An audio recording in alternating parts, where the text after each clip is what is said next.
그래서 이번 주제는 미디어 리터러시와 큐레이션이라는 주제로 다루겠습니다. 우선 간단히 제 소개를 하면 기본적으로 이제 국어교육, 독서교육 공부를 하고요.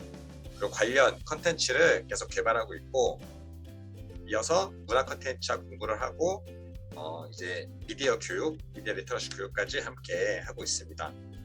여러분 혹시 이제 밀리의 서재라는 디지털 독서 플랫폼 알고 있으신가요? 네, 거기서 이제 컨텐츠 기획도 같이 하고 있어요.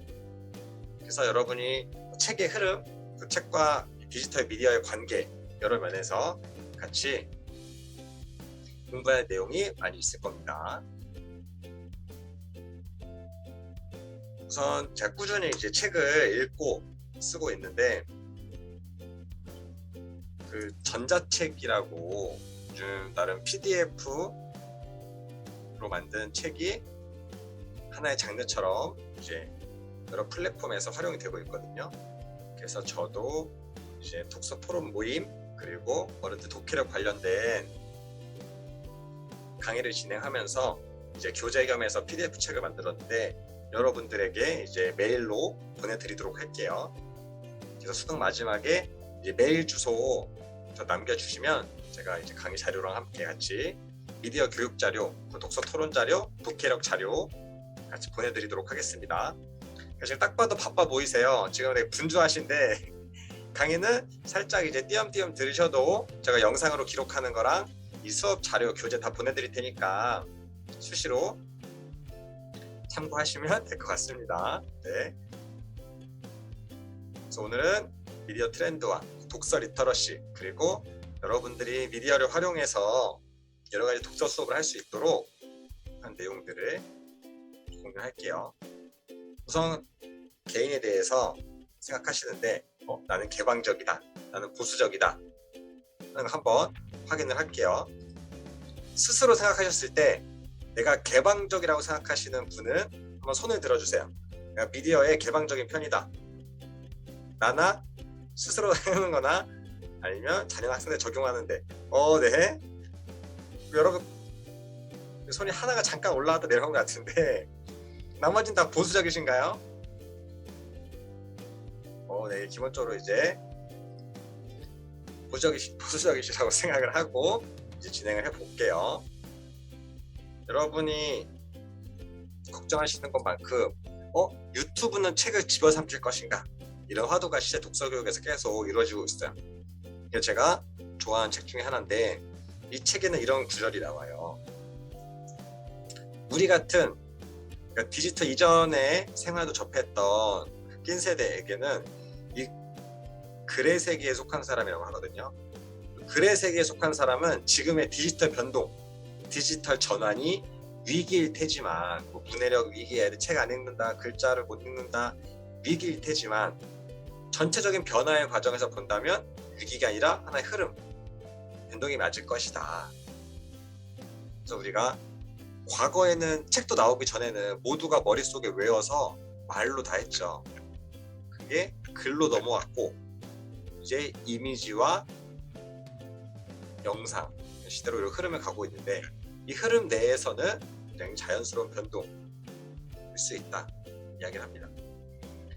실제로 2022년 서울국제도서전에서 한 챕터가 책 이후의 책이었어요. 그래서 디지털북에 대한 이야기와 함께 책의 다양한 형상, 책의 역사, 그리고 앞으로의 미래를 계속 다루는데, 이런 파피루스 같은 옛날 책부터 이런 전자책, 디지털 기기 같은 것들도 하나의 흐름 속에서 모두 책이라는 이름으로 불리고 있습니다. 그래서 여러분도 개인 가치관을 넘어서 학생들을 이해하고 앞으로 계속 이 디지털 네이티브들을 이해하기 위해서는 한번 전자책도 봐보고 웹소설도 봐보고 아이들이 어떤 책을 좋아하고 어떤 책을 읽지 않는지에 대한 경험을 다양하게 해보시는 게 좋아요. 그런 의미에서 저는 항상 이제 재미있든 없든 요즘 아이들이 좋아하는 웹소설 봐보세요 라는 얘기 많이 하거든요. 어제도 이제 중학교 도서관 갔다 왔는데 그 담당쌤이 이제 아이들이 전지적 독자 시점이라는 웹소설이 대박이 났고 그게 웹툰화돼서 또 대박이 났어요. 그래서 진짜 어마어마하게 학생들 사이에 인기가 많은 전자책인데 이 책을 아이들이 사달라고 하고 그래가지고 한번 경험 삼아 읽어봤다. 너무 오글오글거리고 재미없더라. 근데 아이들이 이런 걸 좋아하는구나 라는 느낌은 알았다. 이런 얘기를 해주셨거든요. 그러니까 그런 변화의 흐름 계속 익히기 위해서, 적응하기 위해서 이런 미디어 리터러시 교육도 하는 거죠. 그래서 여러분이 마음의 장벽을 안고 있으면 앞으로 수업을 만들거나 수업을 구성하거나 할 때도 자연스럽게 미디어를 접목하기 어려울 거예요. 왜냐면 계속 거부감이 드니까. 그래서 좀 열린 마인드로 도전해 보시길 바라고요. 우선 먼저 익숙한 독서, 그러니까 책 관련된 내용으로 먼저 이야기를 할게요. 여러분 중에서 제가 오디오북을 이용해 보신 적 있으신 분? 오디오북. 아무도 없으신가요? 그럼 전자책 이용해 본 적 있으신 분? 손 한번 들어볼까요? 전자책은 두 분 있으시네요. 여러분 요즘에는 하여튼 제가 학교마다 좀 차이가 있긴 한데 학교에 111 패드, 디지털 패드를 보급하고 계속 그거를 이제 지금 네이버, 웨이브, 마이크로소프트 여러 곳에서 단말기를 계속 만들어서 학교에 보급하려고 해요. 청소년 중학교, 고등학교도 마찬가지고. 그래서 디지털 교과서부터 해서 다양한 어플들이 그런 디지털 기기를 이용해서 학습을 되게끔 하려고 하는데 그 상황 속에서 다양한 전자책 시장도 거기 들어가려고 노력하고 있습니다. 오디오북도 마찬가지고. 이용 안 해보신 분은 꼭 한번 이용해 보세요. 여러분이 책은 종이지, 그 종이 질감이 있는 거지, 디지털로 책을 읽어 라는 심리적 장벽을 허무시는 것부터 하는 게 중요해요. 왜냐하면 지금 디지털 독서 통계, 디지털이 아니라 전체 이제 독서 통계를 봐도 계속 독서율이 떨어지는 과정 속에서 전자책 이용률과 오디오북 이용률이 계속 올라가고 있어요. 20대 30대 청년들부터 해가지고 청소년들부터 쭉 계속 올라가고 있습니다. 웹소설, 웹드라마까지 따지면 굉장히 많은 청소년들이 이용을 하고 있거든요. 그래서 그 문화에 대해서 한번 경험해 보시길 바라고, 여러분이 기존에 이제 책을 잘 고르고 책을 읽고 생각하고 대화하고 같이 글 쓰고 책을 만들었던 것처럼 여러 가지 미디어 리터러시는 이 맥락에서 다 적용이 가능합니다. 내가 영화를 선택하고 영화를 깊이 있게 읽고 그 영화 읽고 사람들과 대화하고 또 같이 촬영하고 영화를 만들어 보고, 좋은 웹툰을 고르고 웹툰을 깊이 있게 읽고 웹툰에 대해서 이야기 나누고 같이 또 그림 스토리보드 해가지고 그림 그려보고, 이렇게 이 큰 흐름이 책과 다른 디지털 미디어도 크게 다르지 않아요. 그래서 우리가 익숙하게 오프라인에서 특히 실물책을 만날 때는 도서관에도 가고 서점에도 가죠. 그래서 도서관도 이제 많은 책들보다는 좀 세련된 공간, 아이들 하나의 복합 문화 공간으로서 만들려고 좀 분위기도 다양하게 바뀌고 있고, 그리고 여기는 제가 갔던 곳에서 사진을 찍은 건데 학생들이 인테리어, 도서부 학생들이 인테리어를 하게 아예 선생님이 넘겨주셔서 학생들이 놀숲, 만화방처럼 만든 거예요. 도서관 공간을. 이렇게 다양한 구성도 가능하고 있습니다. 그리고 자기 작품도 막 전시도 하고요. 하지만 이제 전반적으로는 온라인 시장이 굉장히 크고 있어요. 그 S24 인터넷 교보문고 등등 기본 10% 할인부터 이런 많은 요소들이 있기 때문에 온라인 서점은 크고 있고, 다양한 종이책에서는 얻을 수 없는 다양한 마케팅 요소가 가미되고 있습니다. 여러분이 이제 드라마나 이런 거 보실 때 이런 OTT 서비스 이용하시잖아요. 그리고 음악 들으실 때도 이런 무제한 스트리밍 들으시죠. 그것처럼 책도 그런 무제한 디지털 독서 플랫폼이 계속 생기고 있어요. 그러니까 대표적으로 밀리의 서재고 그 외에도 교보, S24도 등등 만들고 있습니다. 그냥 책만 디지털로 옮긴 거냐? 그게 아니라 디지털의 기능을 계속 활용을 하고 있어요. 그래서 이렇게 채팅형으로 컨텐츠를 만든다거나, 오디오북을 유명한 연예인이 녹음하거나 성우가 녹음하거나 인공지능 목소리 녹음하거나 오디오북을 제공하고 또 우리가 서로 녹음할 수 있게끔도 만들고, 그리고 다양한 주제에 맞게 책을 추천해주고, 그리고 개인의 통계를 디지털로 계속 제공합니다. 당신이 몇 권 읽었고, 몇 시간 읽었고, 몇 번 들어왔고, 당신은 어떤 책들을 되게 좋아했고, 이런 것들을 디지털 기록을 바탕으로 계속 정보를 제공해요. 그래서 아날로그에서는 경험할 수 없는 것들을 디지털 경험을 계속 가미하고 있습니다. 그래서 밀리웨이, 리디북스, 윌라, 북클럽, SF 북클럽, 교보쌤, 하누리 젤리페이지 등등, 여러분이 이용을 하지 않더라도 세상에, 특히 시장에는 굉장히 많은 변화가 있고, 이런 디지털 독서 플랫폼도 나오고 있고, 이런 플랫폼들이 도서관과 협약을 맺어서 도서관에서도 무제한 디지털 전자책을 제공하기도 해요. 실제 제가 있는 밀레서재에서도 각 학교, 경남교육지원청, 전남교육지원청 학교에 협약을 맺어서 디지털 패드로 바로 들어가서 기관용 아이들이 책을 읽을 수 있도록 많은 지원을 하고 있습니다. 근데 학교 정책적으로 많이 이런 것들이 활발히 되고 있는데, 사서쌤이 이런 것들을 모르시면 그런 정책면이나 지원을 하는 거나 아이들과 독서 이용하는 여러 활동 속에서 많이 소외될 수가 있어요. 그래서 이 흐름 자체는 여러분의 개인 가치관을 넘어서 이 세상에 적응하는데 한 번씩 이용해 보시길 바라고요. 이런 것들은 거의 다 한 달 무료예요. 처음에 한 달 9,900원이지만 한 달은 무료로 경험할 수 있게 하기 때문에 한번 맛보기로 이런 세상이 있구나 해보시길 바랍니다. 그리고 책을 읽는 거는 독서율은 계속 떨어져도 독서 컨텐츠, 시를 낭송한다거나 책을 누가 들려준다거나 책에 대한 요약한 내용 등등 유튜브를 통해서 책을 접하는 분들도 많이 있습니다. 그리고 독서 어플을 통해서 나의 독서를 기록하는 책장, 그리고 SNS를 활용한 독서 기록, 그리고 출판사들도 마찬가지고 책을 통해서 다양한 독자들과 소통하는 통로로 이런 영상 컨텐츠를 만들고 있어요. 우리가 책을 이용하는 통로가 굉장히 다양해졌다. 알아두시면 좋고요.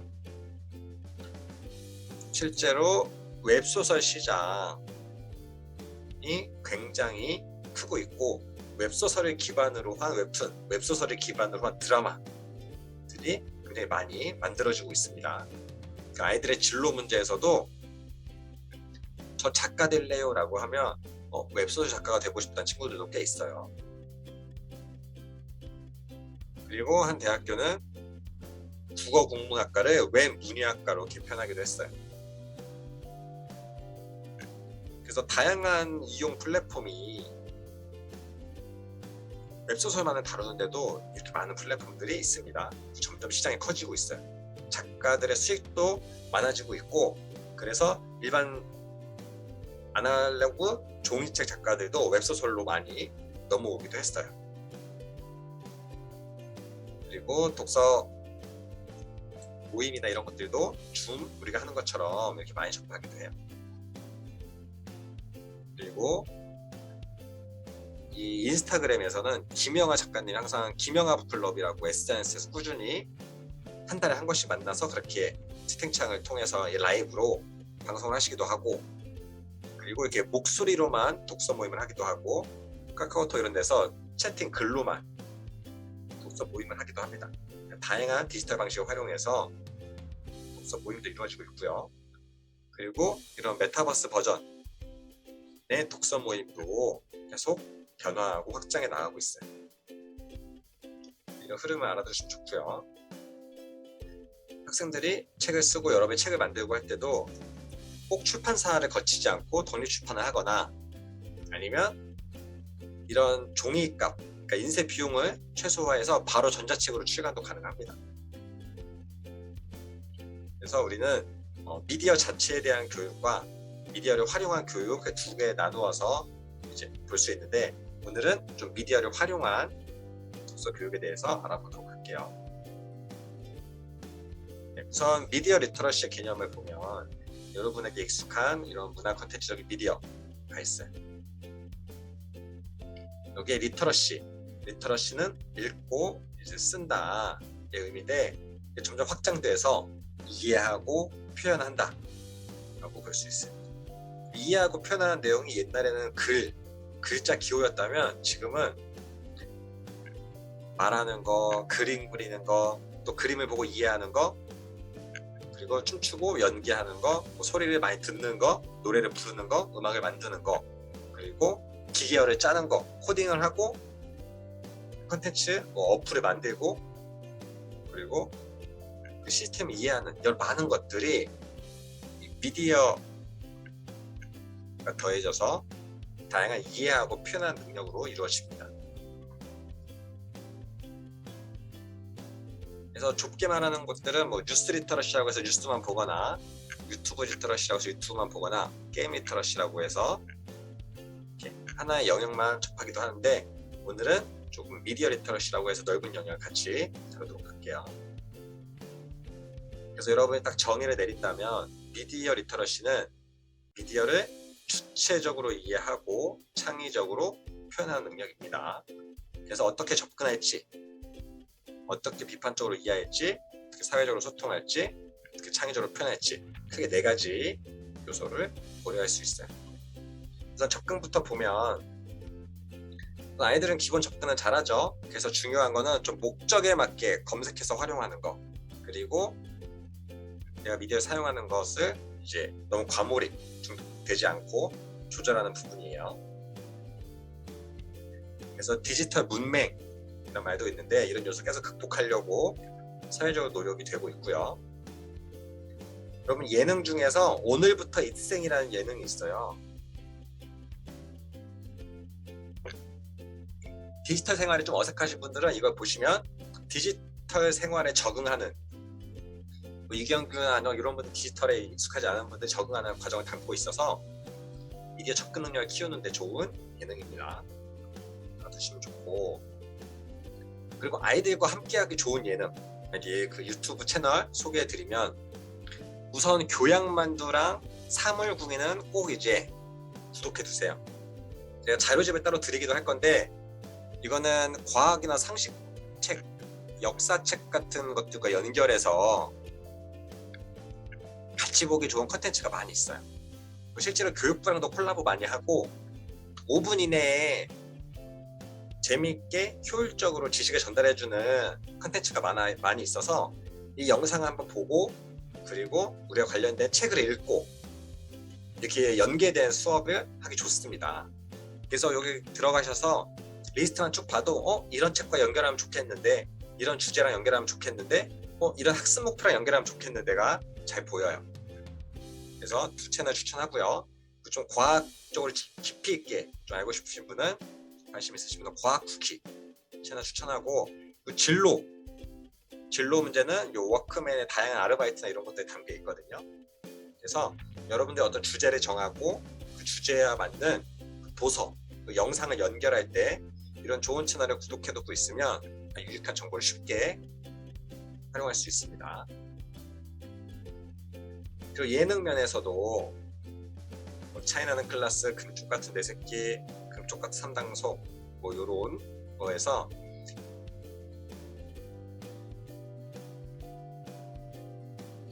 아이들에게 이제 가장 반응이 좋았던 거는 이게 꼬꼬무가 친구들이 정말 많이 봤더라고. 청소년부터 해서 초등학생까지 여기는 되게 역사적인 내용을 잘 다루고 있어서 책으로도 나왔어요. 그래서 책도 보고 여기서 다루는 사건에 대해서 깊이 있게 보고, 그 유튜브에서 여기 약간 짧게 요약된 영상들이 있거든요. 그 사건을 다룬 내용을 같이 보면 도움이 되고, 야무튼 출근도 진로교육과 연결하기 굉장히 좋습니다.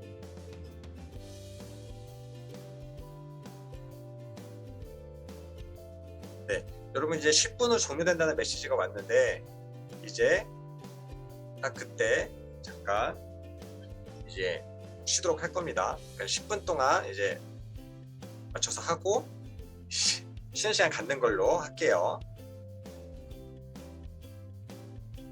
그래서 이런 정보들을 여러분이 계속 수시로 리스트업을 하면 여러분이 독서 수업을 설계하거나 했을 때 이 차를 엮으면 되겠는데라는 아이디어가 바로바로 떠올라요. 책 관련된 거에서도 책을 읽기 힘들다라고 하면 유튜브에 책 읽어드립니다. 이 정리된 버전이 있거든요. 딱 책 요약만 정리된 부분들 그런 거 틀어서 같이 공유할 수도 있고 책 읽어준 나의 서재 통해서 책을 소개받을 수도 있어요.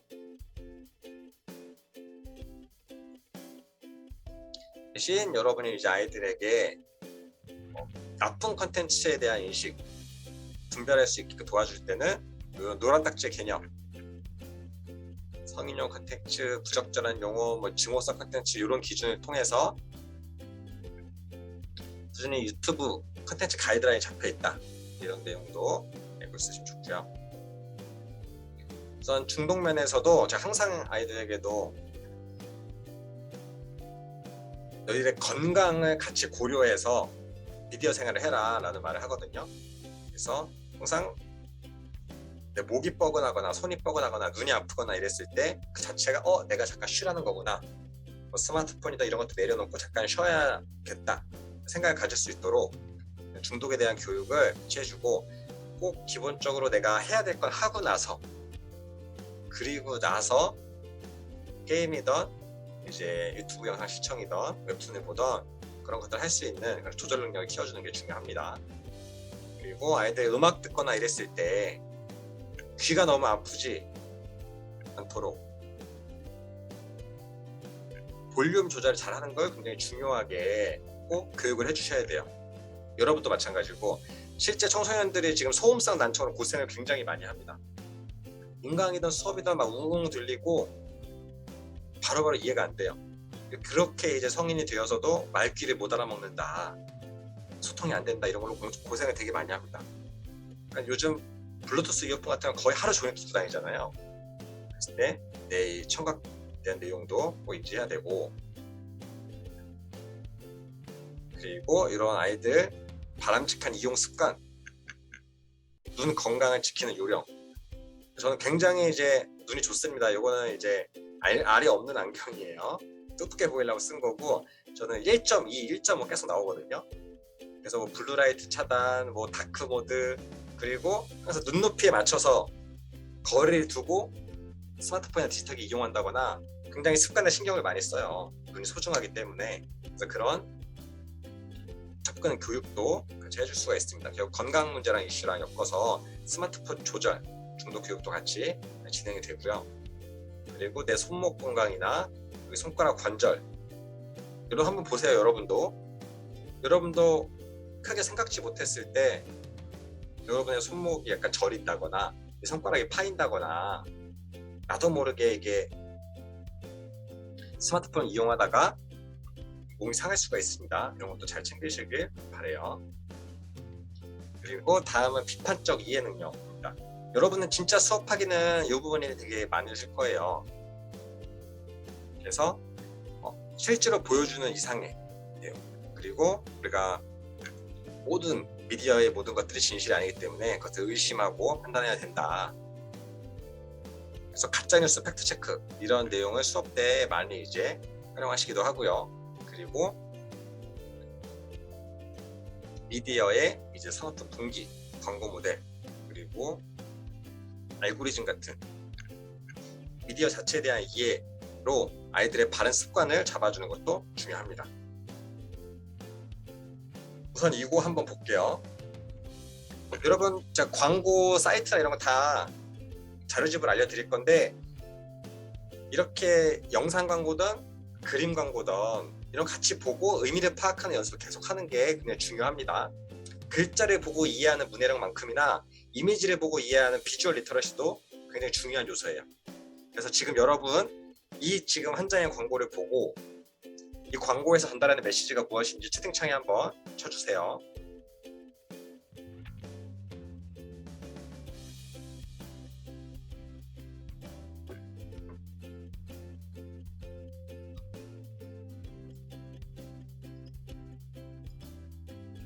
이 한 장의 이미지가 전달하고자 하는 바가 무엇인지, 이 광고의 메시지가 무엇인지 한번 채팅창에 적어주세요.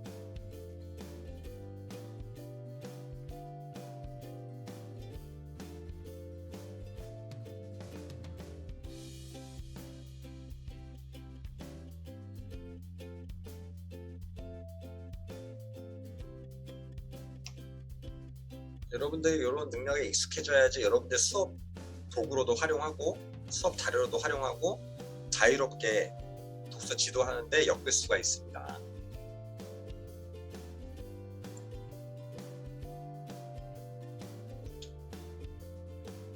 실제로 제가 영화 수업이나 연수 때부터 이게 광고 수업이랑 같이 하다 보면 오히려 학생들이 더 센스 있게 의미를 잘 파악하고 그리고 더 꼼꼼하게 포착하기도 해요.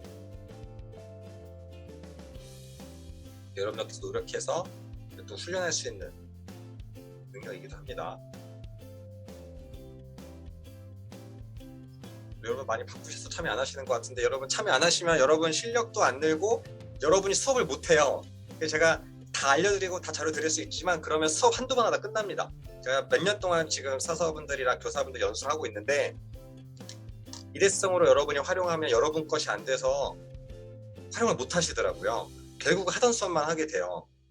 그래서 제가 일부러 어렵더라도 계속 이거 할 수 있게끔 기회 드리는 거거든요.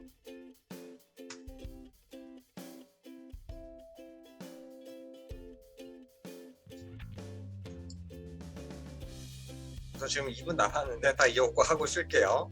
어떻게든 여러분 쥐어 짜셔야 돼요.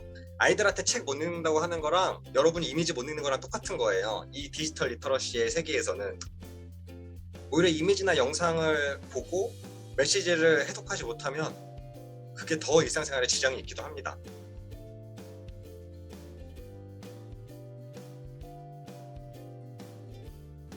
어차피 개인 DM이니까 틀리셔도 상관없으니까 한번 쥐어 짜서 고민해 보세요. 결국 책을 읽고 우리가 의미를 깊이 있게 이해하는 거랑 이 이미지를 꼼꼼히 보고 이해하는 거랑 다르지가 않습니다.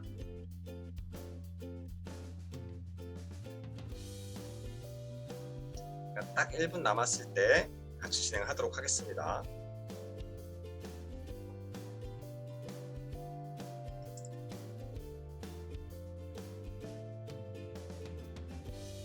여러 개 던지셔도 돼요.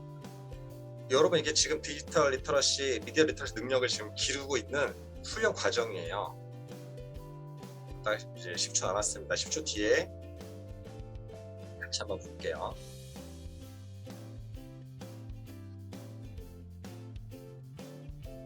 네. 이제 진행하면 이거는 우선 버거킹에서 내건 광고죠. 버거킹 브랜드 이름이 쫙 잘 보이죠. 이 버거킹에서 내세운 광고인데 이 버거킹에 누가 왔느냐? 맥도날드 마스코트가 왔습니다. 자기 아닌 척. 딱 봐도 맥도날드 같은데 얘가 분장해가지고 이렇게 왔어요. 변장해서 아닌 척해서 햄버거를 시켜 먹어요. 아니 맥도날드도 햄버거를 파는데 여기서 햄버거를 왜 시킬까요? 맥도날드 햄버거 파는데 맥도날드 직원이 버거킹에서 왜 햄버거를 먹을까요? 맛있습니다. 맞아요. 맛있으니까 먹는 거예요. 그러니까 이 한 장의 이미지를 통해서 말하고 싶은 건 야, 버거킹이 맥도날드보다 훨씬 맛있어. 훨씬 맛있으니까 지금 옆에 있는 친구도 온다는 거야. 요런 맥락입니다. 그래서 이렇게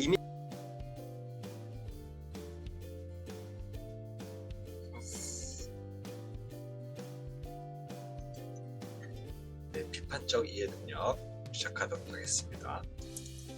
그래서 여러분이 가장 많이 활용할 수 있는 가짜뉴스.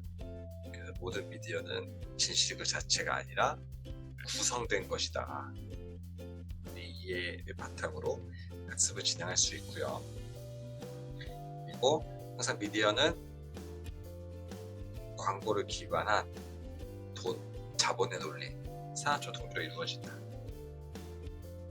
이 지식을 알고 있어야 왜 사람들이 가짜 뉴스를 만들고 또 수많은 미디어들을 우리가 무료로 보는데 그 사람들 어디서 돈을 버는지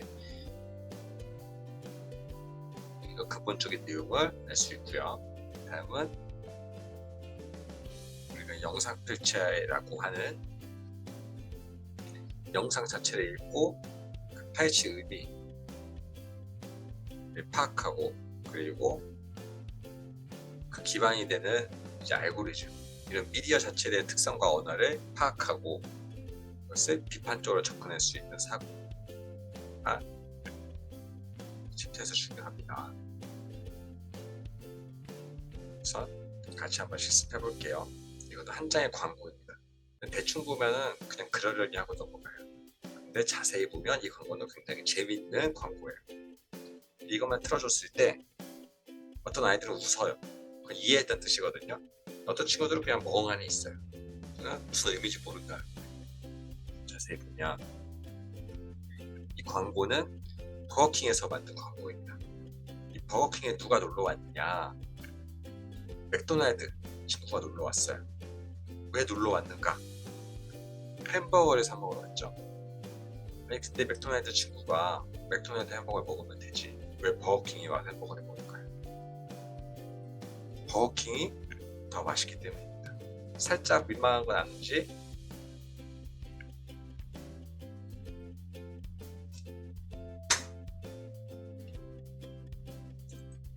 살짝 민망한 건 아닌지 이렇게 변장을 해서 왔어요. 나아가서 이런 라이벌한테까지 이렇게 친절하게 까지 의미가 확장될 수 있겠죠. 이렇게 한 장의 광고에서도 우리는 그 숨어있는 메시지, 의미를 파악할 수 있어야 됩니다. 이것이 이미지 읽기예요. 이것만 되면 여러분이 자료를 엄청나게 쉽게 많이 얻을 수 있어요. 이상 속에 있는 포스터, 그리고 짧은 광고들, 그리고 공익광고협회에 있는 수많은 자료들이 다 여러분의 수업 자료가 될 수 있습니다. 미디어 비판적 읽기에서 미디어에 숨어있는 여러가지 이데올로기를 파악하는데요. 이것은 비포, 도구를 쓰기 전에는 흑인이었는데 도구를 쓰고 나서 백인이 되었다. 명백한 인종차별 광고라고 할 수 있죠. 굉장히 많은 논란이 있었고 지적을 받았습니다. 2017년에 또 그런 광고를 냈어요. SNS에. 또 흑인, 도구, 백인.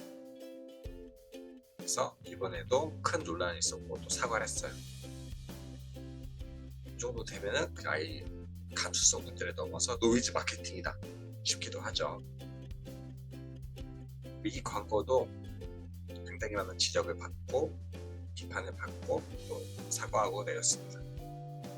버거킹에서 나름 이제 아시아권 문화를 겨냥해서 확장하려고 한 것이다. 근데 조금 방향이 어긋났다라고 말하기도 했는데 이 젓가락을 쓰는 문화는 우리 아시아권의 문화죠. 우리도 이렇게 젓가락으로 햄버거를 먹거나 하지 않는데 젓가락을 잘 하지도 못하는 사람들이 젓가락을 통해서 햄버거를 먹고 잘 먹지도 못하고 막 흘리고 키득키득거리고 이래요. 그래서 우리 아시아권의 문화를 조롱한다. 평가를 해보고 인종차별 논란에 휩싸였습니다. 유튜브에 인종차별 논란, 차별 광고 이 정도만 키워드 치셔도 굉장히 많은 자료를 볼 수 있어요. 그 자료를 보고 어떤 의미에서 차별적 요소가 있는지 파악하는 그런 수업을 진행하면 좋습니다. 이 광고는 우리나라 나름의 이제 화제가 됐던 노담 광고인데요. 이 광고 안에서도 남자는 얼리 어댑터에 옷 잘 입고 운동 잘하고 리더십 있고 뉴스도 많이 보고 토론도 잘하는 이런 이미지를 형성한다면 여자는 화장하는 걸 좋아하고 되게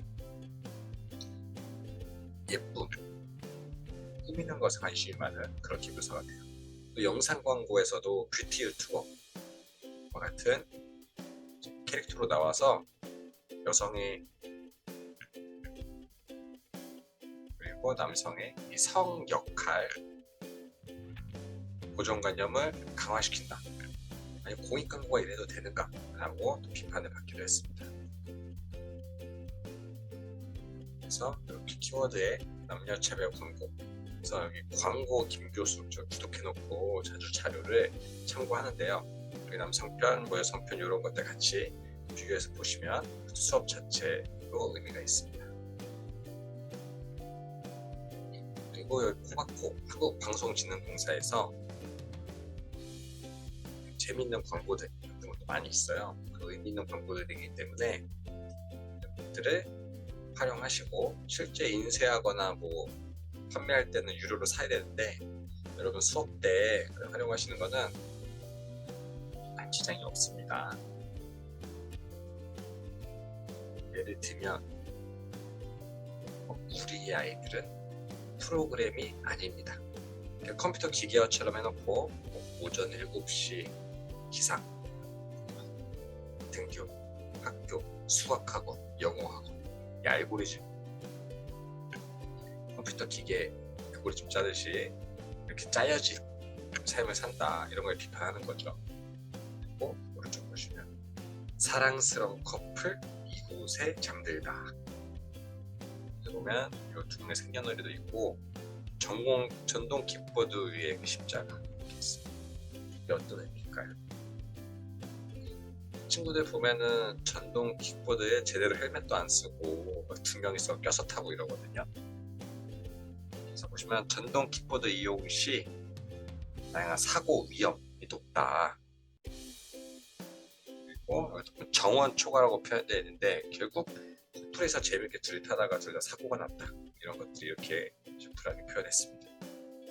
이런 것들을 활용하기 좋죠. 코로나 때 여러 가지 이슈 속에서 손소독제와 마스크만으로 하나의 이렇게 히어로 같은 상을 구성하게 됐습니다. 기발한 광고죠. 광고 만들기에서도 심플하게 의미있게 만들 수 있는 그런 광고입니다. 다음은 이제 가짜뉴스예요. 가짜뉴스 문제는 계속 심각하다 이야기와 함께 뭐 정치적인 피해, 그러니까 성인들에게도 굉장히 피해가 있지만 아이들의 사상면에서도 굉장히 많은 영향을 주죠. 초등학교도 이제 뭐 저학년, 중학년, 고학년 이렇게 쭉 나눴을 때, 전 어린 친구들은 그냥 거짓말에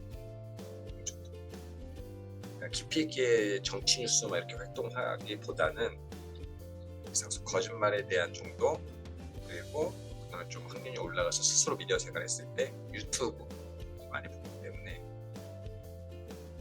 유튜브의 조작 방송이요. 그리고 이제 고학년 때쯤 되면 실제 뉴스, 사회 뉴스 이런 것들을 바탕으로 차근차근 단계적으로 진행하는 게 좋습니다. 거의 뉴스도 보지 않는 친구들에게 뉴스를 갖고 이렇게 실습을 해도 크게 와닿지 않아요. 그래서 일상 속 거짓말, 유튜브, 뉴스 이런 개념을 좀 나누어서 진행하시면 좋고요.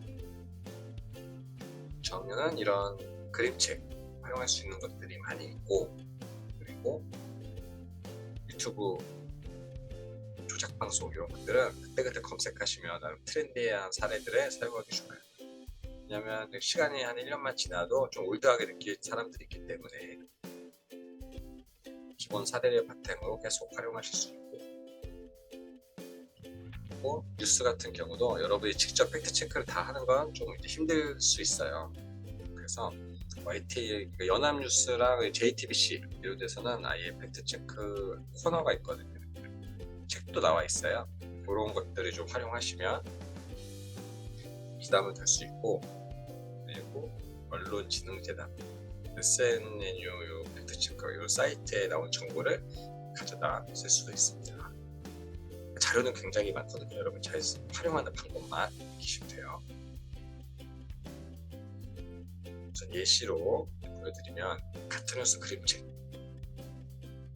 또 감기 걸린 맵보기 팩트 경험으로 이끌고요. 그리고 다음 소문 생각해보면서 그 소문 들었어와 함께 좋은 소문과 나쁜 소문에 대한 이야기 나누고요. 그리고 양치기 소년과 이 양치기 소년 영상과 이 그림책을 엮었을 때 차이점은 무엇인지 생각해보게 하면 의도가 없는 거, 의도가 있는 거. 이거는 그냥 심심해서 했다면 이거는 내가 왕이 되기 위해서. 또 차이가 있죠. 이렇게 좀 디테일하게 해볼 수 있고요. 그리고 늑대가 들려주는 아기돼지 삼형제 이야기 같은 경우에서 기존에 하는 이야기와 비교하는 거 플러스로 신문 기자들에 대한 이야기가 나와요. 신문 기자들이 독자의 흥미를 끌기 위해서 거짓된 뉴스를 퍼뜨렸다. 표지도 신문에 등장한 그때의 이야기죠. 그러면 그 소문 들었어와 아기돼지 삼형제의 이야기의 차이는 무엇이냐 라고 봤을 때, 그것은 개인이 자신이 왕이 되기 위해 퍼뜨린 우리 SNS 같은 존재의 가짜 뉴스라면, 이거는 신문, 언론 자체가 조작된 뉴스를 퍼뜨린 사례죠. 이런 면에서 이제 차이가 있습니다. 그래서 거짓말, 조작 방송, 그리고 뉴스, 그 단계적 그 차이를 두고 이렇게 활동을 했었어요. 유튜브에 대한 뉴스는 아이들이 되게 관심이 많아요. 왜냐면 평소 유튜브 같은 거 많이 보고 또 거기에 대한 믿음도 있기 때문에 다양한 사례를 매번 이제 공유해 주는데, 요즘에 사이버 레카라는 키워드 하나 알아두시면 좋습니다. 그러니까 레카가 고속도로에서 뭐 이렇게 사고 나거나 그러면 달려오는 수습하는, 약간 사고를 반기는 그런 이미지라면, 사이버 레카도 마찬가지로 연예인 이슈나 정치계 이슈가 나오면 바로바로 그 이슈에 관련된 영상을 만들어서 올리는 거예요. 근데 빨리 조회수를 얻는 게 목표이기 때문에 제대로 된 검증도 하지 않고 자극적인 이슈로 정말 그냥 그 사건을 키우는데 화제성을 끌고 거기에서 이제 이득을 얻는 데만 목표로 하기 때문에 제대로 된 정보 전달이나 언론의 역할을 하지 못합니다. 네, 항상 뜨거운 이슈를 건들기 때문에 몇십만씩 조회수 나와요. 근데 또 거짓말이었어도 제대로 사과도 하지 않고 그냥 영상을 내리면 그만입니다. 요즘 얼굴도 안 나오고 인공지능 목소리로 하는 영상도 많이 찍어내듯이 만들기도 해요. 사이버 레카를 비롯한 조작 방송들 사례 보면, 이렇게 건강한데 몸이 불편한 척해서 후원도 받고 조회수도 얻은 뚜레 증후군인 척한 사람이 있고요. 그리고 유기묘 유기견을 미아노 척 방송하고 이랬는데 후원금도 받고 이미지도 좋게 포장하고 이랬는데 그 자체가 거짓이었고, 그리고 이미 100만 구독자가 넘는데도 아예 시나리오 자체를 다 짜고, 그리고 라이브로 거짓 방송을 한, 그리고 이제 수능 성적을 나름의 포토샵으로 수정해서 시험 잘 본 척 해서 결국은 조작 방송으로 사과하고 또 나락으로 간, 이런 사례들이 무궁무진합니다. 진짜 엄청 많아요. 이런 걸 바탕으로 실시간으로 계속 아이들과 가짜뉴스 사례 케이스 연구를 할 수 있습니다. 그리고 그것도 아사다마오가 강남에서 극단적인 선택을 했다, 그리고 말도 안 되는 가짜뉴스들이 50만의 조회수를 얻기도 했어요.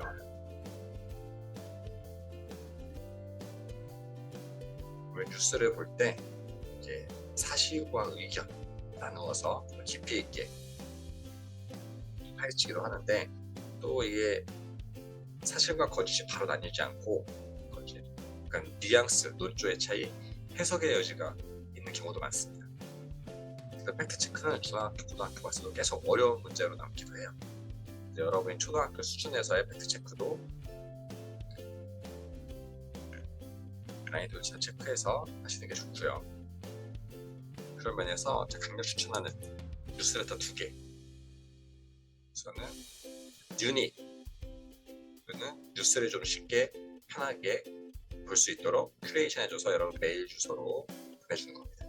제가 자료 모음집에도 여러 가지 이런 뉴스레터를 알려드리는데, 우선 뉴닛과 뉴스지 이 2개는 꼭 이용해 보세요.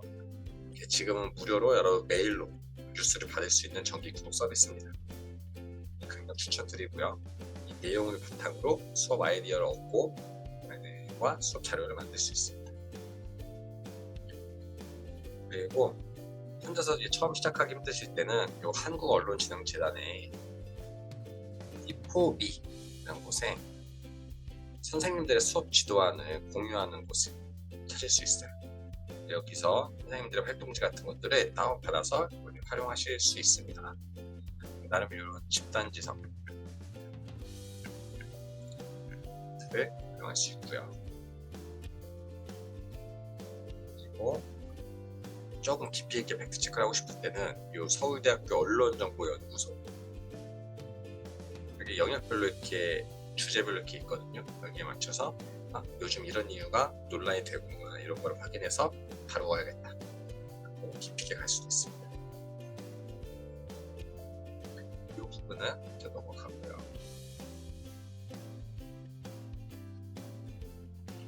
네, 이거 시끌시끌했던 이슈 하나 보면, 핫팬츠 옆 쓰러졌는데 남성들 외면했다, 시끌시끌하다. 그러면 뉴스일의 최서영 기자 그 연도 확인 이런 것도 했을 때 여기까지는 걔도 자료가 다 출처가 확인이 되고, 하지만 여기서 보면 한 온라인 커뮤니티에서 긁어왔다고 하는데 제대로 확인되지 않은 커뮤니티 내용들을 기사화하는 거죠. 살짝 여기서 의심스럽습니다. 여기서 지하철에서 생긴 일이라는 글이 올라왔다, 기사화한 거예요. 이걸 또 많은 신문들이 따라 썼어요. 어뷰징이라고 하는데, 비슷한 글을 결국 조회수를 얻기 위해 자극적인 제목을 계속 만들어서 뽑아내는 겁니다. 핫팬츠 광고 같아요. 그리고 한 신문사는 이미지까지 걸었습니다. 근데 실제로 우리 빨간 핫팬츠를 입고 갔느냐, 그런 것도 아니에요. 그래서 많은 기사의 이미지들 보면 작은 글씨로 상관없다, 기사 내용과 이렇게 적혀 있게 돼요. 여기서도 결국은 자극적인 클릭을 유도하기 위한 짓이죠. 하지만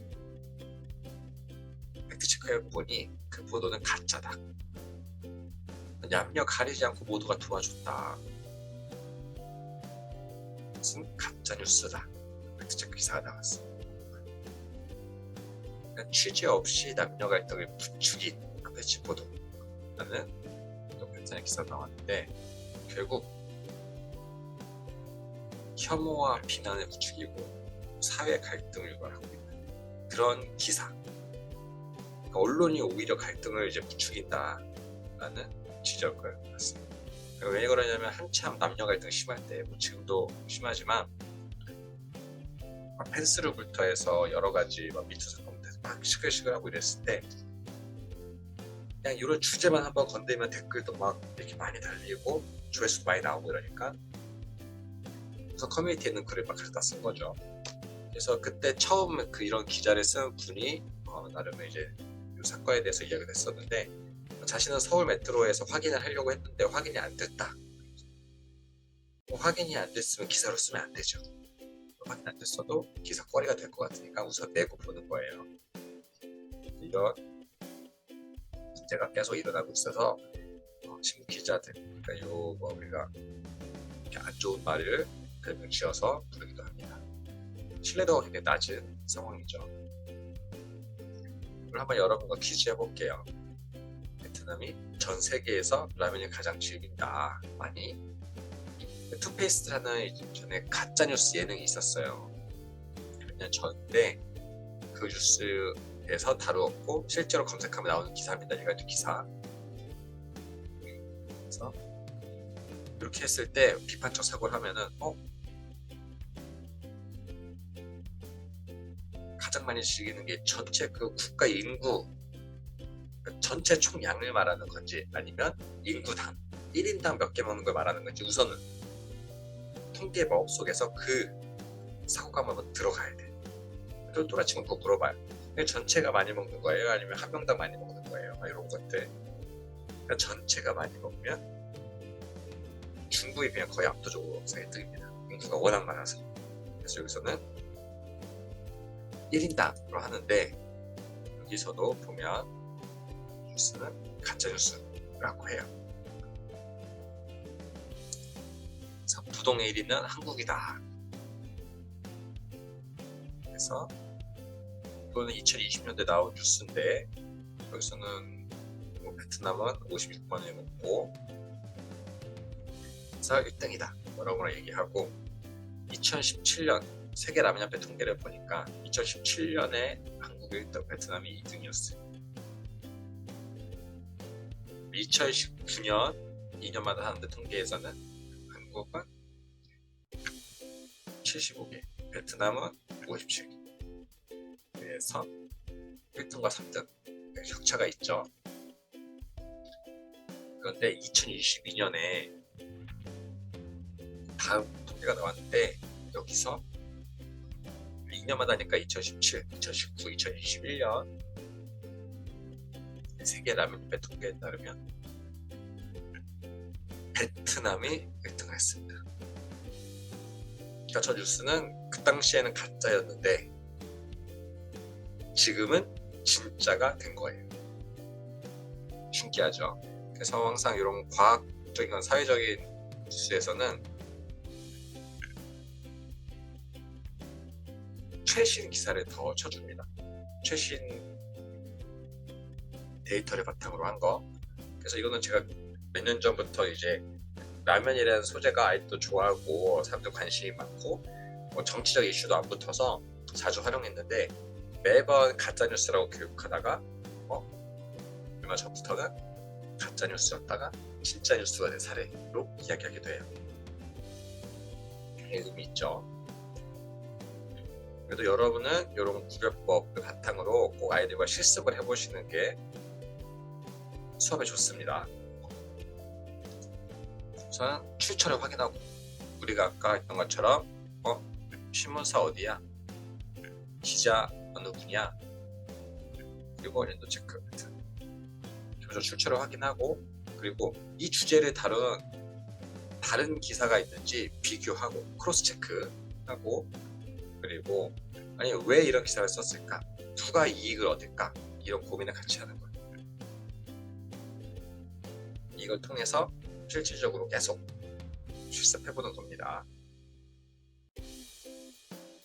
그래서 좀 더 깊이 있게 하면 뭐 진짜 가짜를 넘어서 이렇게 전혀 사실은, 대체로 사실은, 절반의 사실, 대체로 사실, 사실, 판단 여부 이렇게 디테일하게 나누기도 해요.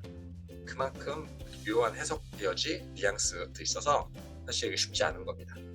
그럼에도 불구하고 계속 어렸을 때부터 연습을 하면 비판적 사고를 기르기에 좋죠. 뭐 가짜뉴스, 조작 방송을 만드는 이유는 대표적으로 돈 그리고 관심을 얻으려고 그리고 다시 관심이 다시 돈이 되기도 하는 세상이 됐어요. 그 외에 재미있어서 뭐 정치적 이익을 위해 누군가 음해하려고 그리고 그냥 뭐 이런 요소들로 합니다.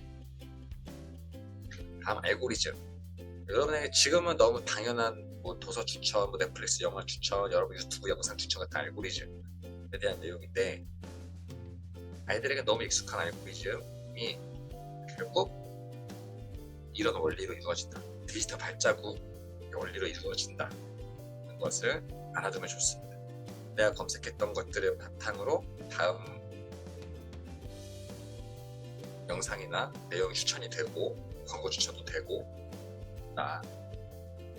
그래서 실제로 수업 사례를 이제 다른 보고 참고한 거에서 이 알고리즘에 대해서 찬성과 반대 수업을 하는데 되게 재밌어 보이더라고요. 그러니까 우리들은 좀 알고리즘 부정적으로 보고 개인정보 침해 당한다, 나의 자유도가 뺏긴다 라고 하기도 하지만 필요한 영상을 덜 검색하게 되고 그리고 유튜브 같은 것 자료를 더 오래 이용하게 된다. 어떻게 보면 이게 긍정적인 면으로 보는 사람도 있고 너무 이제 대충대충 보게 되고 그리고 너무 편협해진다 이런 부정적 요소를 건드기도 하고 이래요. 그래서 이것도 어느 정도 의미 있게 선반 수업으로도 가능합니다. 그래서 대표적으로 우리 확증 편향 이야기, 자신의 가치관, 신념, 판단 따위와는 부합하는 정보, 그러니까 보고 싶은 것만 보고 받아들이고 싶은 대로만 받아들이는 우리 편향적 사고가 더 깊어지는 거예요. 그래서 알고리즘을 통해서 내가 계속 보고 싶은 걸 보다 보면 시야가 좁아진다 하는 가장 큰 문제, 사회적으로 이슈가 되고 있고 필터 버블 효과, 에코 챔버 효과 다 같은 맥락이에요. 좁은 세상에 갇혀서 비슷한 아이디어, 비슷한 생각, 비슷한 관점의 사람들과 어울리는 그 한정된 사고를 갖는 거죠. 그래서 어떤 분들은 아예 나의 디지털 발자국을 열심히 지우기도 합니다. 그러면 시청 기록 지우기, 검색 기록 삭제 이런 것들. 그래서 실제로 저도 한번 지워봤는데 엄청 지울까요 말까요 엄청 물어봐요. 하지만 좋게 생각했을 때 디지털 발자국을 의도적으로 만들면 나한테 유익한 정보, 맞춤형 정보를 그러니까 편하게 받아볼 수도 있습니다. 그래서 여러분 인스타그램 같은 SNS나 유튜브 같은 영상 여기 보면 점점점 더보기가 있어요. 여기 눌러보시면 관심 없음, 채널 추천 하나, 신고 이런 키워드들이 있습니다. 그러니까 좀 귀찮아도 꾸준히 체크하시면 알고리즘에게 나는 이런 사람이야, 이런 거 싫어해 라고 계속 어필을 하는 거예요. 그러면 그런 컨텐츠가 줄어들고 나에게 맞춤형 컨텐츠, 내가 서재를 내가 꾸미듯이 조절을 조금씩 할 수 있게 됩니다. 그래서 저도 부계정을 이용해서 축구만 보는 컨텐츠 이렇게 계정, 공부할 때 필요한 계정, 음악 들을 때 필요한 계정 이렇게 나누어서 활용을 하기도 해요. 제가 따로 검색하지 않아도 최신 곡이 나왔다, 최신 축구 영상이 나왔네, 이런 것들을 좀 쉽게 얻을 수도 있습니다. 유튜브 알고리즘에 고마워할 수도 있는 거죠. 인스타 같은 SNS에서도 좀 귀찮지만 마음에 안 드는 광고나 게시물이 추천되고 이러면 숨기기, 광고 숨기기, 아니면 이 계정의 내용 나한테 보여주지 않기, 관심 없음 이런 것들을 좀 귀찮아도 체크를 합니다. 그리고 제가 좀 도움을 받을 만한 유익한 채널들을 구독하고 이 게시물들은 의도적으로 좋아요를 누르고 그리고 공유도 하고 이렇게 해요. 그래서 나에게 이런 좋은 정보 많이 주세요 라고 알고리즘에 제가 어필을 하는 거죠. 그리고 이런 해시태그를 팔로우하는 방법도 있어요. 이 주제에 게시물 올린 게 저한테 바로 뜨는 겁니다. 손쉽게 그 주제에 대한 정보를 내가 빠르게 얻을 수 있어요. 다음은 소통 능력. 소통력의 기본은 지금 아이들은 막 소통하고 싶은 욕구가 많기 때문에 결국 가장 조심해야 될 건 악플 조심해라. 그리고 위험한 관계, SNS 활용할 때 위험한 관계를 조심해라 라는 말을 자주 해줍니다. 우선 다양한 정보를 얻을 수 있는 이 콘텐츠 진흥원 코너를 활용하면 다양한 최신 미디어에 대한 데이터 같은 것들, 리포트를 얻을 수 있고요. 우선 수업 때 여러분 영화를 활용하고 싶은데 수업 차시도 있고 시간이 넉넉하지 않고 이런 경우 많잖아요. 전 단편 영화를 많이 이용해요. 그래서 5분짜리부터 해서 20분짜리까지 다양한 단편 영화가 있는데 이걸 보고 같이 이야기 나누고 글을 쓰고 활동할 수 있는 수업 시간은 여러분 부담 없이 기획할 수 있고요. 저는 청소년 단편 영화라고 검색해서 청소년들이 좀 관심사에 맞는 그런 영화들을 자주 구합니다. 그리고 이제 추천해드릴 거 하나는 요 6월이라는 단편 영화예요. 이 단편 영화는 20분 정도 되는데 굉장히 초등학교에서 유쾌하게 댄스 바이러스라는 모티브로 신나게 영화가 만들어져요. 그리고 이거는 영화가 좀 화제가 돼서 역으로 영화가 이제 책으로 구성이 되게 됐습니다. 같이 비교해서 볼 수도 있죠. 여러분이 영화에 대한 좀 내용을 미디어 교육적으로 좀 더 깊이 있게 하고 싶다면 이동진의 파이아키라는 채널을 추천드립니다. 여기 보면 나도 영 잘할 코너가 있거든요. 요거를 조금 공부해 가시면 아이들과 더 많은 얘기를 풍부하게 나눌 수가 있습니다. 그리고 대중문화 면에서도 어떤 시각으로 어떻게 보고 어떻게 풀어낼지 고민이시다. 그러면 요 테레비평 그리고 이런 웹툰의 리뷰나 웹툰 성평 같은 웹툰 평론 같은 것들도 조금씩 보시면 이런 식으로 작품을 볼 수 있구나 라는 시각을 기를 수 있어요. 그리고 여러분이 이제 웹툰을 좋아하시는지 모르겠지만 아이들은 굉장히 좋아하죠. 기존 만화와 웹툰의 차이를 보면 웹툰은 댓글부터 해서 좀 상호 소통이 가능하고, 또 구현 방식에서도 모바일을 기반으로 세로 스크롤로 많이 이루어지죠. 과거에는 만화가는 가난하다 이런 평이 있었다면, 지금은 여러 가지 다채로운 수익 모델을 갖고 있어서 부자, 잘 버는 작가님도 많습니다. 그리고 디지털 기능을 구현해서 음악부터 해서 영상 느낌 나게끔 다양한 효과도 가능해요.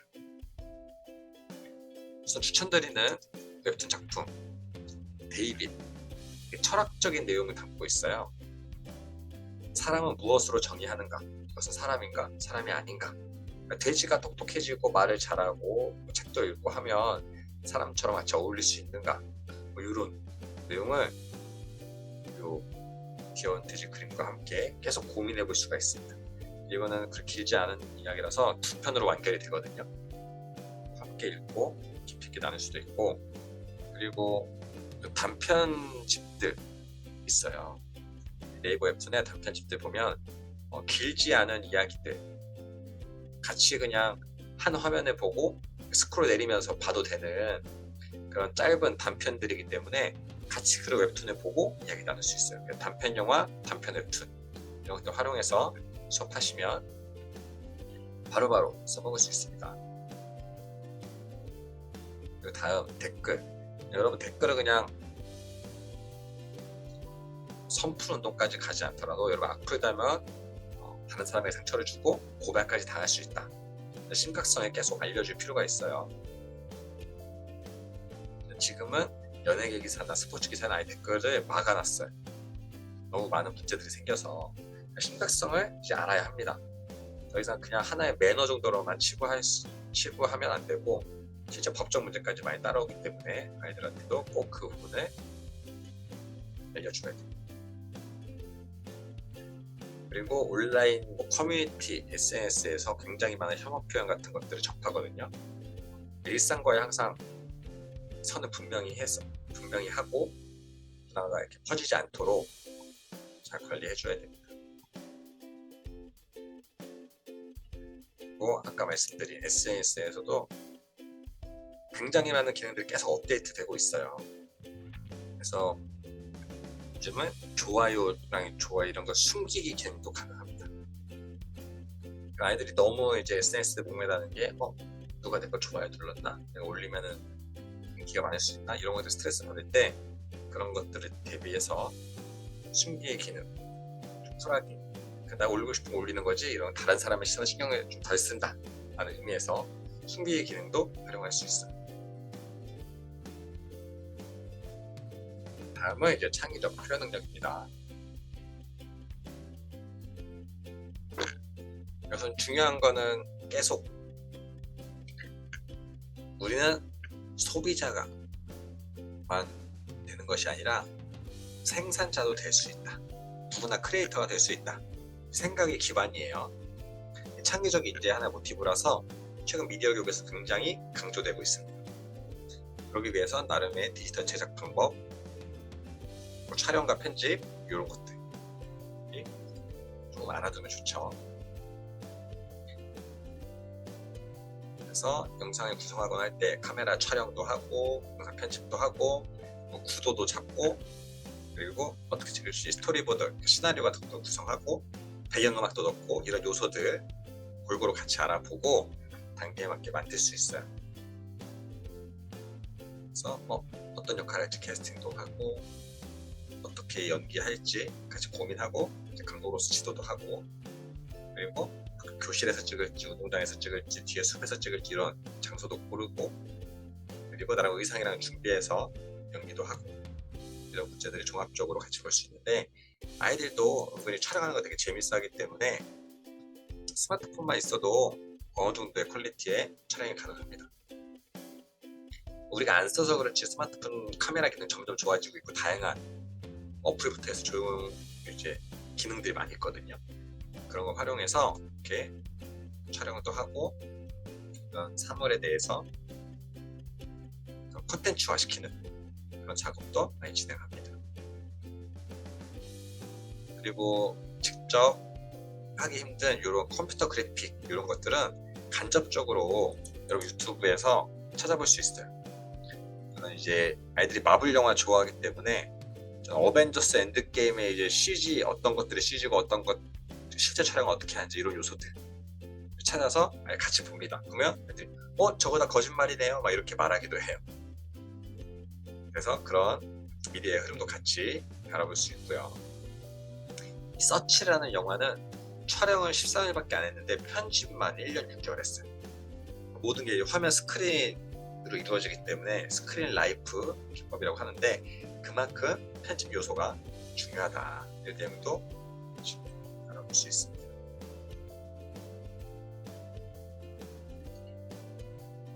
장기적으로는 중학교 1학년 때부터 계속 진로에 대한 이슈가 들어가기 때문에 초등학교 5학년 때부터는 다양한 진로에 대한 접근성도 길러줄 수 있습니다.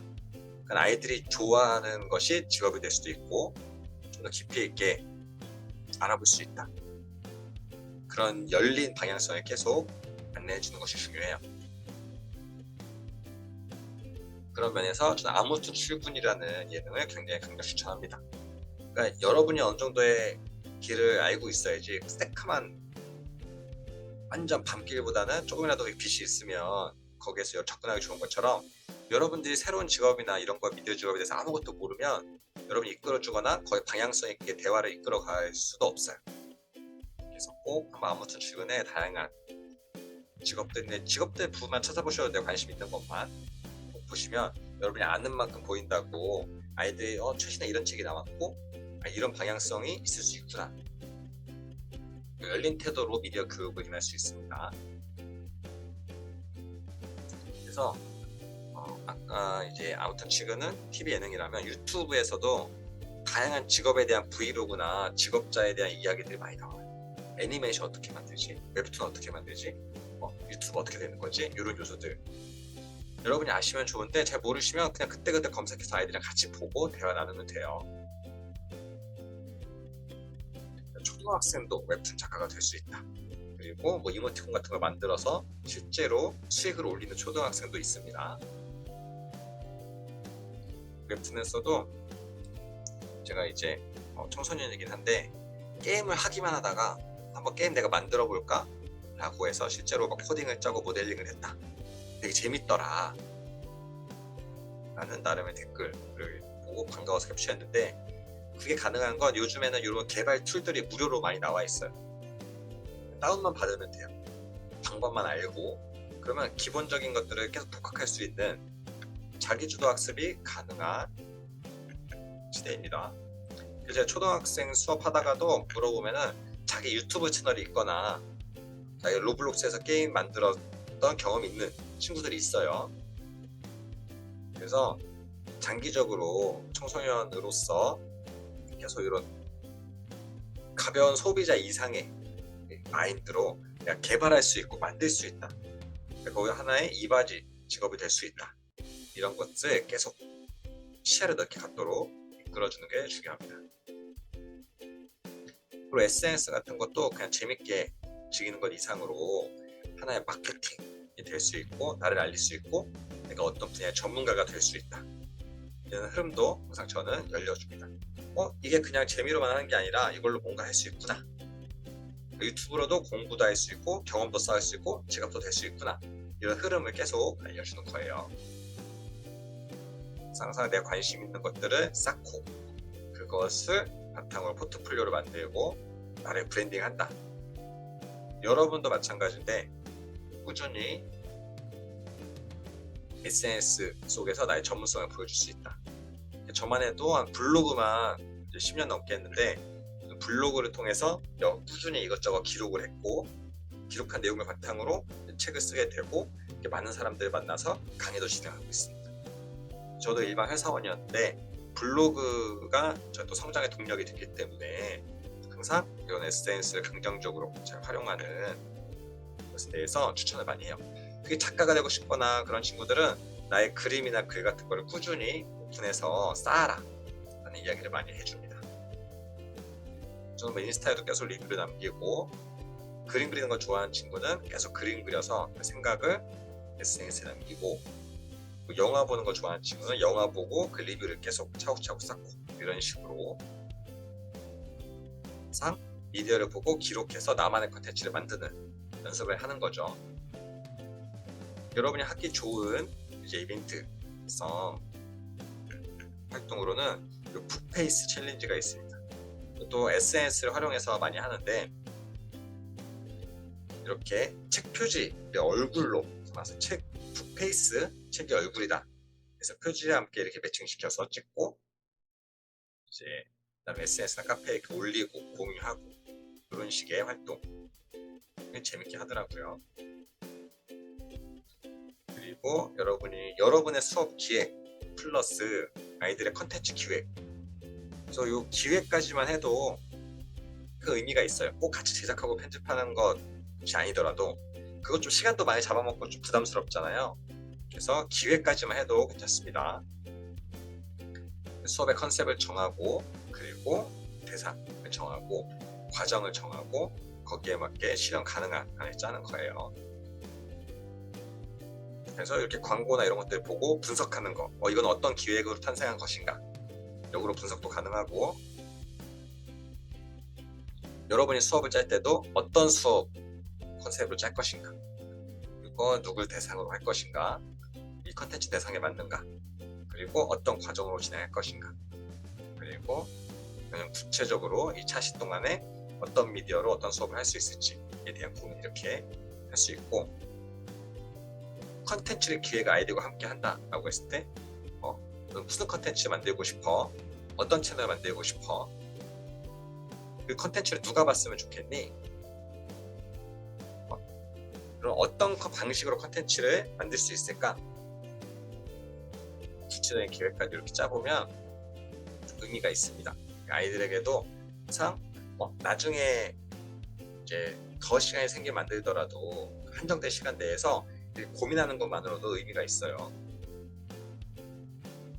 그리고 나의 어떤 기록을 남기는 것. 그래서 저는 이제 편하게 SNS 기록이라고 했지만 각 미디어마다 우리가 독서 노트를 만들듯이 이렇게 일기를 기록하는 방법이 있어요.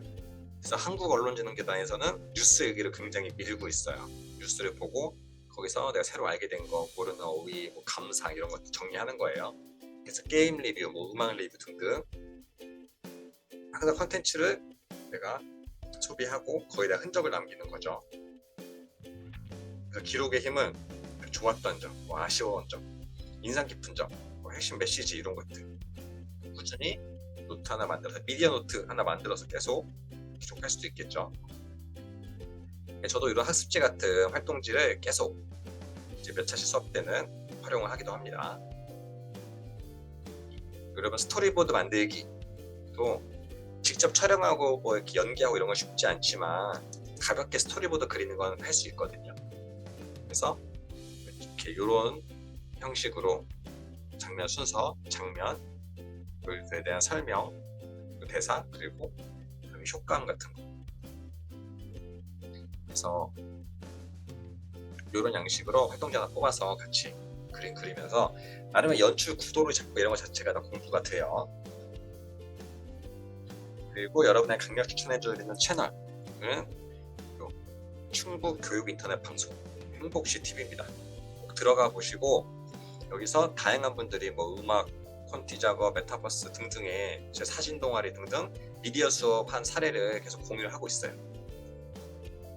교사 연수 자료도 많고 그거 한번 참고하시고 여기도 게임 문화, 온라인 전문 여행, 영화 제작기, 영화 수업 등등 다양한 수업 내용이 있기 때문에 이제 참고하세요. 그리고 여러분 오디오북을 쉽게 할 수 있는 것 중에 하나가 오디오북인데 스마트폰에 녹음 기능 있잖아요. 그것만 활용해도 돼요. 좀 더 깊이 하고 싶으면은 키네마스터나 블로 같은 편집 프로그램 이용해도 되는데 아니더라도 그냥 같이 시나리오 짜고 서로 대본 만들듯이 하고 그리고 그냥 서로 스마트폰 놓고 이야기만 녹음해도 다시 들어보면 되게 재밌습니다. 나름 역할 분담을 하고 대본 구성을 하고 녹음하고 또 편집하고 이런 과정이면 충분해요. 나름의 결과물이 나옵니다. 그래서 여러분이 좀 관심이 있으면 이런 편집 도구들 활용하실 수 있고요. 그리고 아까 녹음한 것 같은 것도 텍스트로 만들고 싶다. 그러면 클로바 노트 활용하면 되고, 역으로 말은 좀 부끄럽다. 그러면 글자를 먼저 쓰고 클로바 더빙을 하면 인공지능 목소리를 읽어주기도 합니다. 이런 많은 좋은 툴들이 있기 때문에 조금씩만 공부해서 활용하시면 돼요. 그리고 메타버스 내에서는 항상 이 참여할 수 있게끔 툴이 만들어져 있어요. 그래서 진짜 학생들 보면은 제페토에서 내 캐릭터도 만들고 옷도 만들고 건물도 만들고 로블록스에서 게임도 만들고 이런 것들을 할 수 있거든요. 하고 있는 친구들도 있고 10대 청소년들 중에서도. 그래서 이런 가능성에 대해서도 알아두시면 좋아요. 그게 메타버스의 매력이죠. 옷도 만들고 건물도 만들고 이런 게 직업인 사람들도 있습니다. 그리고 로블록스는 실제 초등학생들이 굉장히 많이 하는 게임이에요. 마인크래프트랑 로블록스 같은 경우는 되게 창의적으로 내가 뭔가 만들어내는 훈련이 되기도 해요. 그리고 의미 있는 메타버스 플랫폼을 알아두시면 좋고요. 그리고 마지막으로 북 트레일러 같이 보면 사실 중학교 친구들이 더 많이 하긴 하는데 초등학교 고학년도 같이 해볼 수 있어요. 영화 예고편처럼 책 예고편을 같이 만드는 거예요. 실제 저도 이제 제 책을 바탕으로 여러 조를 나눠가지고 이렇게 만들게 했었는데 각자 다른 컨셉으로 이렇게 이 책을 어떻게 뽐낼 수 있을지 고민하고 시나리오를 짜고 이렇게 만듭니다. 그래서 다양한 사례들이 북트레일러라고 치면 많이 나와 있기 때문에 참고해서 여러분도 책을 지정하고 학생들과 함께 만들 수 있어요. 추천드리고 싶은 것 중에 하나가 이 오남중학교 이제 유튜브 채널인데 그 중학교 도서관에서 도서부 학생들이랑 같이 해서 이렇게 유튜브 채널을 운영해요. 한 친구가 제 책으로 막 북트레일러 책 소개 영상을 만들기도 했고 같이 모여서 토론 내용을 영상화 시키기도 하고 팟캐스트 같은 것들도 하고 다양한 활동을 도서부 친구들과 하고 있거든요. 이것도 참고하시면 좋습니다. 친구들도 독후 감상문 쓰라고 하면 싫어하지만 책 영상 만드는 것들은 좀 더 재미있게 참여할 수 있어요. 그리고 모든 크리에이터들에겐 이런 기본 윤리적인 요소 같이 챙겨야 합니다. 네, 이상으로 강의 내용을 마치도록 하겠습니다. 북크리에이션 사례 이론 내용은 제가 자료로 해서 공유해 드리도록 할게요. 네, 감사합니다.